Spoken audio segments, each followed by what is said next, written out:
오늘 기도할 제목은 이스라엘과 하마스 간의 전쟁 때문에 정말 억울한 인명피해들이 일어나고 있는 것 같습니다.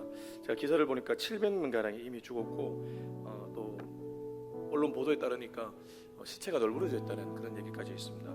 우리 시간에 함께 기도할 때 이 전쟁이 더 큰 전쟁으로 번져가지 않게 해달라고 막아줬으면 좋겠다는 생각이 들고요. 그리고 러시아 우크라이나 전쟁도 하루빨리 종식되게 해달라고 우리 세계 평화를 놓고 같이 한번 기도했으면 좋겠습니다. 기도하시겠습니다. 하나님 아버지, 하나님 이 시간에 주님 앞에 간절하게 부르짖습니다.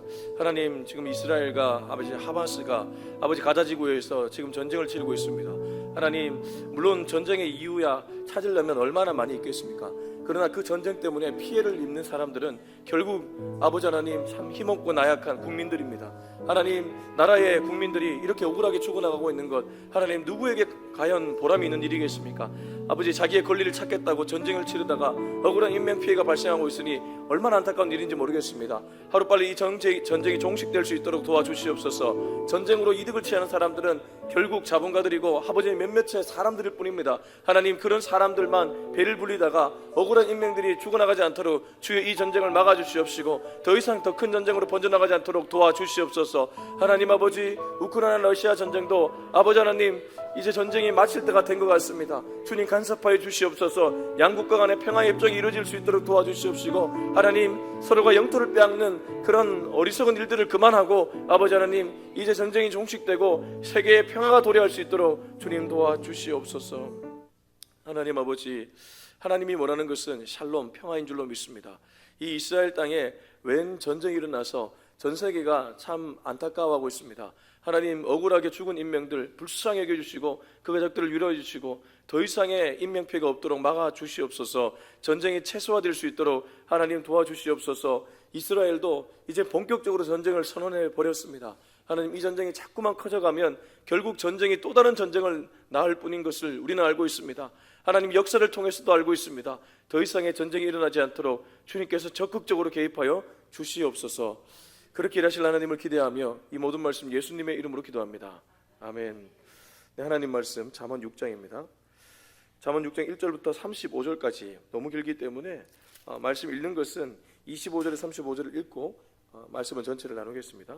잠언 6장 1절부터 35절 전체의 말씀인데 읽기는 25절에 35절을 읽고 말씀은 전체를 나누겠습니다. 25절 시작. 내 마음에 그의 아름다움을 탐하지 말며 그 눈꽃불에 홀리지 말라. 음료로 말미암아 사람이 한 조각 떡만 남게 됨이며 음란한 여인은 귀한 생명을 사냥함이니라. 사람이 불을 품에 품고서야 어찌 그의 옷이 타지 아니하겠으며 사람이 숯불을 밟고서야 어찌 그의 발이 되지 아니하겠느냐. 남의 아내와 통관하는 자도 이와 같을 것이라. 그를 만지는 자마다 벌을 면하지 못하리라. 도둑이 만일 줄일 때에 배를 채우려고 도둑질하면 사람이 그를 멸시하지는 아니하려니와 들키면 7배를 갚아야 하리니 심지어 자기 집에 있는 것을 다 내주게 되리라. 여인과 간음하는 자는 무지한 자라. 이것을 행하는 자는 자기의 영혼을 망하게 하며 상한과 능욕을 받고 부끄러움을 씻을 수 없게 되나니 남편이 투기로 분노하여 원수 갚는 날에 용서하지 아니하고 어떤 보상도 받지 아니하며 많은 선물을 줄지라도 듣지 아니하리라. 아멘. 목회자들이 놓치기 쉬운 것 중에 하나가 자기 목양이죠. 제가 여러분들에게 말씀을 전하다가 정작 제 영혼을 잘 목양하지 않으면 완전히 따로 돼버리는 것이죠. 말씀 전하는 것 따로, 제 삶 따로 되는 것이죠. 그래서 어떤 목사님들, 특별히 정말 목회를 잘하시는 목사님들일수록 자기 목양을 잘합니다. 그건 목사님들만의 예가 아니라 베드로 사도가 이미 그것을 바울 사도가 이미 그것을 알려주었습니다. 우리 말씀 한 구절 찾아보겠습니다. 고린도전서 9장 27절의 말씀입니다. 고린도전서 9장 27절. 고린도전서 9장 27절 말씀을 우리 같이 찾아서 읽도록 하겠습니다. 9장 27절 다 같이 시작. 내가 내 몸을 쳐 복종하게 함은 내가 남에게 전파한 후에 자신이 도리어 버림을 당할까 두려워함이로다. 바울의 사역의 태도였습니다. 복음 전파의 가장 1등 공신을 꼽으라면 바울이죠. 바울은 수많은 교회를 세웠고 전도자요 선교사였습니다. 그런 그가 늘 마음속에 간직하고 있었던 것은 내가 내 몸을 쳐 복종하게 하면 남을 전파한 후에 자신이 도리어 버려질까 두려워했다. 이게 바울의 기본적 태도였다는 것이죠. 근데 이게 꼭 목회자만이 아니라 사실 성도님들도 마찬가지입니다. 우리가 교회를 오랫동안 다니다 보면 어느 정도 리더 그룹에 들어갈 수 있습니다. 그러니까 누군가를 세워주는 역할을 할 수 있다는 것이죠. 근데 그 역할을 하다가 정작 자기 영혼을 돌보지 않으면 그거만큼 아이러니한 일도 없다는 것입니다. 이 바울의 사역 태도를 우리가 좀 배울 필요가 있다는 것이죠. 자, 오늘 말씀을 보면요, 1절부터 5절 한 묶음이라고 볼 수 있는데 한 단락이라고 볼 수 있다는 거죠. 1절부터 5절에 보니까 스스로 구원하다 이 말이 두 번 반복됩니다. 3절 끝에 보면 스스로 구원하되 5절 끝에 보면 스스로 구원하라. 왜 스스로 구원하라고 얘기하냐 하면 이 사람이 아마 솔로몬이 지금 자기 자녀들에게 메시지를 보내고 있는데 혹 자녀들 중에 이 보증 썼다가 잘못된 경우가 있었던 것 같아요. 1절 보시면 내 아들아 네가 만일 이웃을 위하여 담보하며 타인을 위하여 보증하였으면, 아마 이런 일이 자기 자식이든 주변 사람이든 일어났겠죠. 이렇게 된 이유가 무엇이냐? 결국 네가 네 입의 말로 보증 서겠다고 네가 말했기 때문에 이미 네 입의 말로 얽혀버렸고 네 입의 말로 인해 잡혀버렸다. 이런 경우에 어떻게 하겠냐? 겸손하게 그 이웃에게 얘기를 해서 스스로를 구원하라. 다르게 말하면 네 자신의 영혼을 네 스스로가 잘 돌봐야 된다. 제가 앞에 말했던 바울이 마치 그 남에게 복음을 전하다가 자기 영혼을 잃어버리지 않기 위해 쓰는 것처럼 너도 그렇게 네가 네 지위와 네 능력으로 누군가의 보증 썼다가 네가 오히려 잘못될 수도 있으니까 네 스스로를 잘 구원하라, 이런 얘기를 하고 있는 것이죠. 그래서 심지어 5절 보면 노루가 사냥꾼의 손에서 벗어나는 것 같이 새가 그물 치는 자의 손에서 벗어나는 것 같이 스스로 구원하라. 이게 무슨 뜻이겠습니까? 노루가 사냥꾼의 손에서 벗어나는 게 얼마나 힘들겠어요. 그리고 새가 그물 안에 걸렸다가 그물에 벗어나는 게 얼마나 힘들겠어요. 그만큼 재빠르게 또 영민하게 네 자신의 영혼을 잘 돌봐라. 이 메시지를 솔로몬이 자녀들에게 또 우리들에게 지금 전하고 있다는 것입니다. 그런 후에 이 솔로몬이 두 가지의 샘플을 보여줍니다. 첫 번째는 긍정적 샘플이고 두 번째는 부정적 샘플입니다. 자기 영혼을 잘 돌보는 긍정적 샘플을 6절에서 11절에 보니까 이 미물에 비유하죠. 뭐죠? 개미입니다. 개미. 그 유명한 개미에 대한 비유가 여기서 나옵니다. 6절에서 11절 읽어보겠습니다. 시작. 게으른 자여 개미에게 가서 그가 아는 것을 보고 지혜를 얻으라. 개미는 두령도 없고 감독자도 없고 통치자도 없으되 먹을 것을 여름 동안에 예비하며 추수 때의 양식을 모으느니라. 게으른 자여 내가 어느 때까지 누워 있겠느냐? 내가 어느 때에 잠이 깨어 일어나겠느냐? 좀 더 자자 좀 더 졸자 손을 모으고 좀 더 누워 있자 하면 내 빈궁이 강도같이 오며 내 곰핍이 군사같이 이르리라. 자기 목양을 잘하는 사람, 솔로몬이 여러 가지가 있겠지만 자녀들에게 개미를 소환시켜 개미의 예를 통해 얘기해주고 있습니다. 개미를 통해 우리가 배울 수 있는 것은 두 가지일 것 같아요. 첫 번째는 성실함입니다. 성실함. 게으른 자여 개미에게 가서 그가 하는 것을 보고 지혜를 얻으라. 이 말 자체가 개미는 성실하다는 것을 전제하는 것 아니겠습니까? 개미는 누가 관리 감독하지 않아도 누가 보는 사람이 없어도 자기 할 일 열심히 한다는 것이죠. 심지어 8절에 보니까 먹을 것을 여름 동안에 예비하며 추수 때의 양식을 모은다. 보통 추수 때에 되면 추석을 거두어서 잔치를 벌이지 추수 때의 양식을 곳간에 들여놓는 사람들 없지 않습니까? 하기야 한 명 인물이 있긴 있었습니다.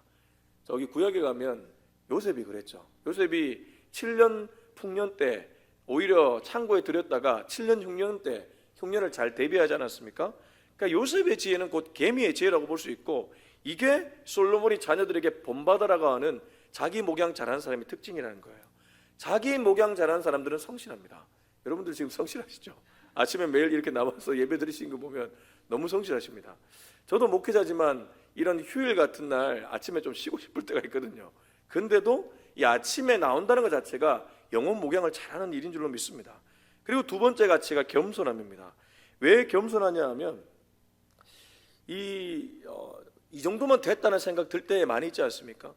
개미라고 그 생각 왜 안 들겠습니까? 그러나 개미는 기본적 태도가 그러지 않다는 거예요. 우리가 왜 그냥 이 정도 하면 됐다, 그냥 더 이상 하지 않아도 되겠다, 이럴 때가 있잖아요. 근데 개미는 그런 생각을 가지지 않는다는 것입니다. 그래서 9절, 게으른 자야 네가 어느 때까지 누워 있겠느냐? 네가 어느 때에 잠이 깨어 일어나겠느냐? 왜 눕겠습니까? 왜 잠들겠습니까? 이만하면 됐다는 생각을 가지기 때문이죠. 그런데 그런 생각 가지지 말고 겸손하게 깨어 있으라. 그래서 계미를 통해 배울 수 있는 두 가지는 겸손과 성실, 이 두 가지다. 그리고 다른 말로 겸손한 사람과 성실한 사람이야말로 자기 목양을 잘하는 사람이다. 자, 우리 11절부터 19절까지는 부정적 예입니다. 이 부정적인 샘플은 어떠한지 한번 보면 좋겠네요. 12절부터 19절 시작. 불량하고 악한 자는 구부러진 말을 하고 다니며 눈짓을 하며 발로 뜻을 보이며 손가락질을 하며 그의 마음에 패역을 품으며 항상 악을 꾀하여 다툼을 일으키는 자라. 그러므로 그의 재앙이 갑자기 내려 당장이 멸망하여 살 길이 없으리라. 여호와께서 미워하시는 그것 그의 마음에 싫어하는 것이 67가지이니 곧 교만한 눈과 거짓된 혀와 무죄한 자의 피를 흘리는 손과 악한 계획을 꾀하는 마음과 빨리 악으로 달려가는 발과 거짓을 말하는 망령된 증인과 및 형제 사이를 이간하는 자이니라. 자, 12절부터 19절 여러 가지 얘기를 하지만 여기서도 크게 보면 두 가지가 나오는 것을 알 수 있습니다. 크게 보면 두 가지입니다. 제가 보기에 17절에 교만과 거짓입니다. 앞에 긍정적 샘플, 계미에게 배울 수 있는 것이 겸손과 성실이라면 이 부정적인 샘플에서 우리가 또 다르게 배울 수 있는 것은 교만함과 거짓이라는 거죠. 자기 목양을 잘 못하는 사람은 교만한 사람이고 동시에 거짓말하는 사람이라는 거죠. 예를 들면 제가 메시지를 전하는데 메시지 따르면 저는 벌써 교만하고 거짓말을 잘하는 사람인 겁니다. 그러지 않기 위해 애를 쓰는 사람이 되어야 된다는 것이죠. 이 12절부터 이 내용을 쭉 보시면 결국 이 사람이 옆을 보는 사람임을 알 수 있습니다. 불량하고 악한 자는 구부러진 말을 하고 다닌다. 왜 구부러진 말을 하겠습니까? 본인은 불량하고 악하지만 성공하고 싶으니까 옆에 있는 사람 깎아내리는 것이죠. 그래서 구부러진 말을 자꾸 하고 다니는 것입니다. 조직 생활할 때도 그렇지 않습니까? 그냥 앞을 보고 성실하게 살아가는 사람은 옆을 잘 보지 않습니다. 그래서 그냥 열심히 살아가는데 성실하지 않고 게으른 사람들은 자꾸 옆을 보는 거예요. 그러니까 옆에 사람들 깎아내리려고 온갖 그 이상한 감언, 이설, 모함 그런 말들 많이 퍼뜨리지 않습니까? 유언비어. 그래가지고 없는 말 지어내서 사람을 코너에 몰아버리고 또 어리석은 상관들은 또 그 말이 맞는 줄 알고 그 말에 기가 홀려가지고 참 그래서 조직도 이 조직의 리더들이 참 분별을 잘해야 됩니다. 이 사람 하는 말이 진짜인지 가짜인지 혹은 자기 중심적으로 하는 말인지 아닌지 이런 분별이 정말 필요하다는 것이죠. 보십시오. 13절 눈짓을 하며 눈짓 왜 합니까? 하나님만을 보고 또 앞을 향해 달려가면 눈짓할 겨를이 없는데 눈짓하고 다닌다는 거죠. 발로 뜻을 보이며 손가락질을 하며 그의 마음에 패역을 품으며 항상 악을 꾀하여 다툼을 일으키는 자라. 이러니까 다툼을 일으키죠. 옆을 보는 사람들은 반드시 다툼을 일으킵니다. 자녀 키울 때도 자꾸 옆을 보잖아요. 다툼을 일으킵니다. 그냥 우리 자녀 감사하게 또 우리 자녀에게 주신 달란트를 잘 보며 키우면 다툴 일이 별로 없는데 옆을 자꾸 보면 시기 질투가 나서 자꾸 다투게 되는 거죠. 남편 바가지 긁고 아니면 아내를 바가지 긁든지. 아무튼 그렇습니다. 근데 여호와께서 이거 싫어한다는 거예요. 7가지로 얘기하는데 중요한 건 2가지, 교만과 거짓입니다. 그러면 이런 부정적인 샘플로 가지 않고 긍정적인 샘플인 겸손과 성실로 가려면 어떻게 될까요? 위를 봐야 된다는 것이죠. 성경이 말하는 것은 옆을 보지 말고 위를 보라는 것입니다. 자기 목양을 잘하는 사람들은 특징이 위를 본다는 것입니다. 이 땅을 살면서 위를 볼 수 있는 비결이 있다면 그게 바로 말씀이죠. 20절부터 24절까지 우리 한번 읽어보겠습니다. 시작.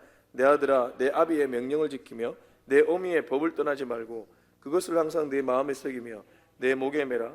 그것이 내가 다닐 때에 너를 인도하며 내가 잘 때에 너를 보호하며 내가 깰 때에 너와 더불어 말하니니 대제의 명령은 등불이요 법은 빛이요 훈계의 책망은 곧 생명의 길이라. 이것이 너를 지켜 악한 여인에게 이방 여인의 호리는 말에 빠지지 않게 하리라. 자, 여기 20절부터 24절에 보니까 이 긍정 부정 샘플을 보여준 후에 이 긍정 샘플로 가려면 어떻게 해야 되는지를 알려주는데 그게 바로 위의 것을 찾는 것, 바로 말씀을 찾는 일이라는 거죠. 그래서 우리 아침 예배 나오시는 분들은 이미 자기 목양 잘 하시는 분인 게 말씀을 찾고 있지 않습니까?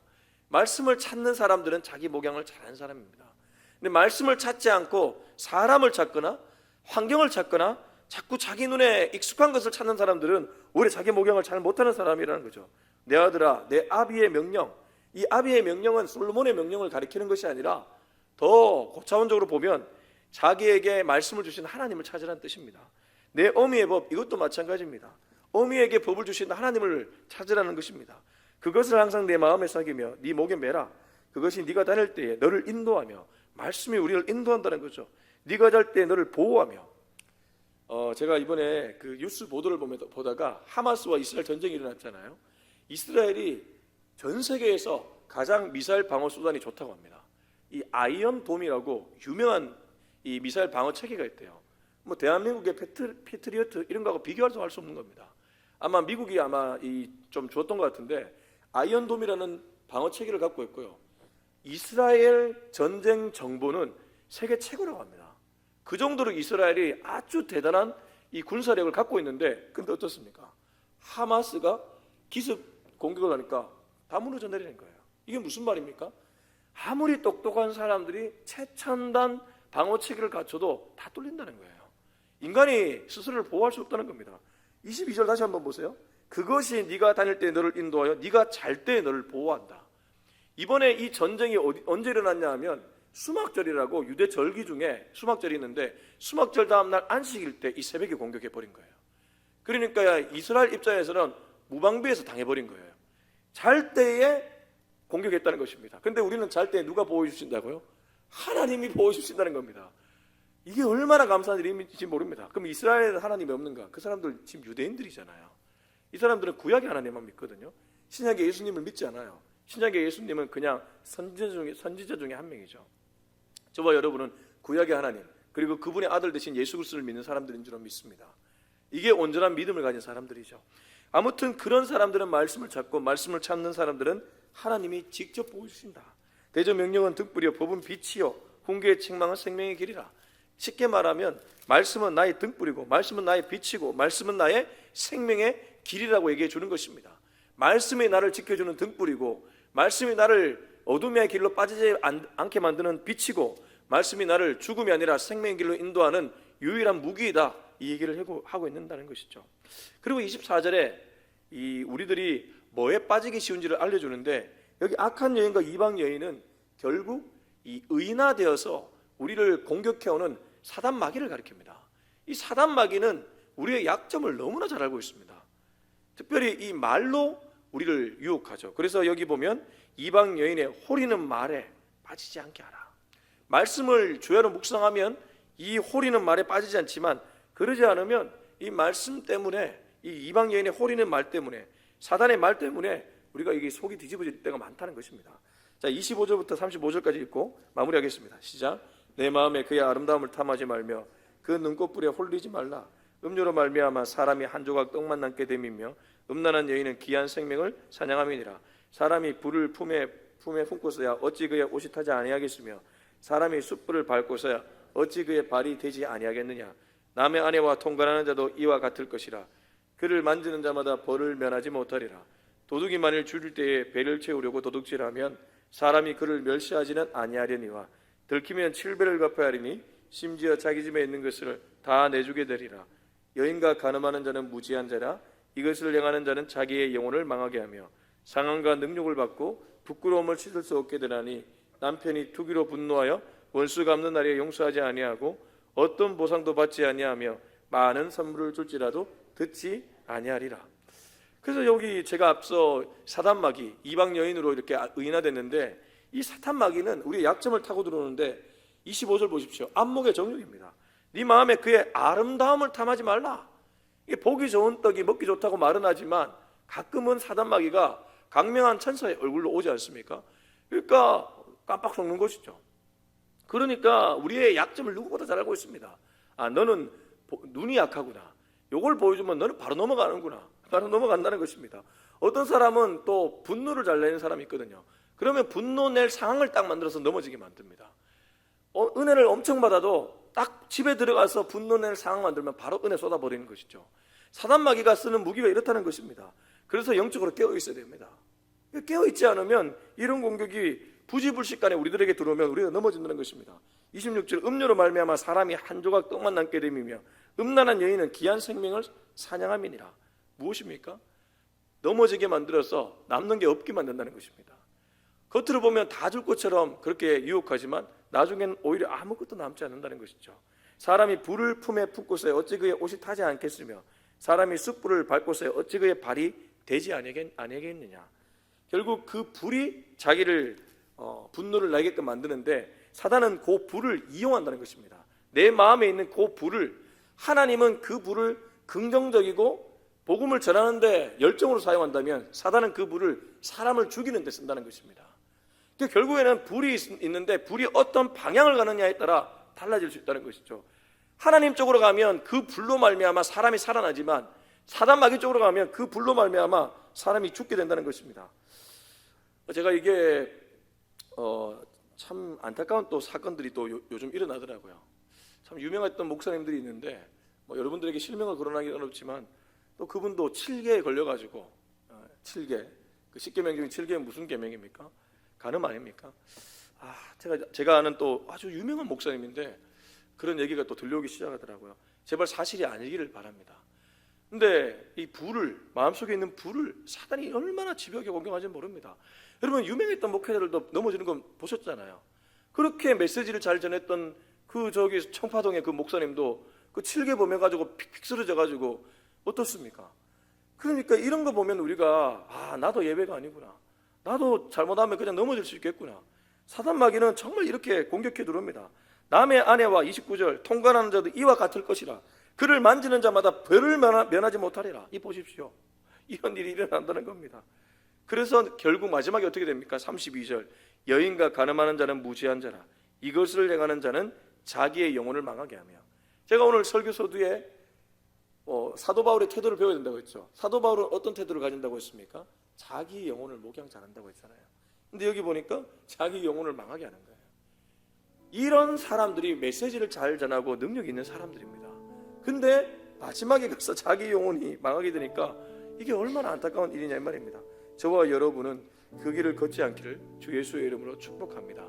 그러려면 어떻게 된다고요? 위를 봐야 됩니다. 그래서 오늘 말씀 마지막 마무리하면서 빌립보서 말씀 보겠습니다. 빌립보서 말씀 읽고 우리 마무리하겠습니다.